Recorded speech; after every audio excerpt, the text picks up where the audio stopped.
Chris Froome repeated his hope of being cleared of wrongdoing over an adverse finding for elevated levels of salbutamol after being confirmed as a starter at the Giro d'Italia, which begins in Jerusalem next week. The 32-year-old could be banned for the reading at last year's Vuelta, which he won. But Team Sky leader is bidding to prove his use of the substance was legitimate. As the asthma medication is a specified substance, the four-time Tour de France winner can continue racing, much to the chagrin of many of his rivals. It obviously hasn't been easy. It hasn't been easy in the build-up to the Giro, Froome told Eurosport. I certainly haven't been charged of anything as of yet, and I hope to be fully exonerated of any wrongdoing because I know I didn't do anything wrong. I get it. When people look at the sport of cycling, they see what's happened in the past and people think, here we go again, it's history repeating itself. This case is not that scenario. I do empathize with people, but it's hugely frustrating that this is now being played out in the public domain. It's frustrating, but what can I do? I've just got to carry on and try and get this resolved as quickly as possible. It's a complicated process and we are trying to follow what's being laid out to us by the authorities, but it's not all straightforward and we are doing the best we can to get it cleared up. The Giro begins on the 4th of May, with the first 3 stages in Israel, and concludes in Rome on the 27th of May, with Froome bidding to be the winner of all 3 Grand Tours, of France, Spain and Italy, at the same time.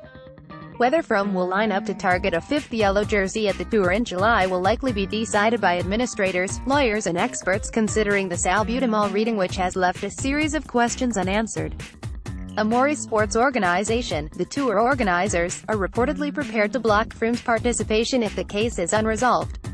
I think it'll be a huge shame for the race if the defending champion and 4 times winner can't be on that start line, even though the process and the rules say that he can. That's a huge loss for the sport.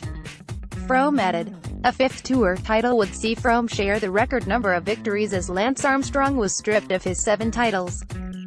Froome added, of course there is an element of risk involved in targeting the Giro before the Tour, but I think I would regret it for the rest of my life if I didn't give this race a go.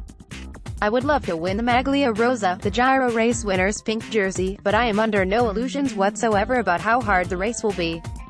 Froome will be joined in the Team Sky squad by Vasil Kiryenka of Belarus, Germany's Christian Nies and Colombia's Sergio Henao, all of whom helped him win a 4th Tour last July. Wout Poels of Holland, Spain's David de la Cruz, Salvatore Puccio of Italy and France's Kenny Alessandro complete the Team Sky squad. Froome, who lived in Italy in the early part of his career, is racing in the Giro for the first time since 2010, in Team Sky's debut season. Froome is not the only Briton starting with designs on the pink jersey, as Simon Yates has been named as joint leader of the Australian Mitchelton Stott squad.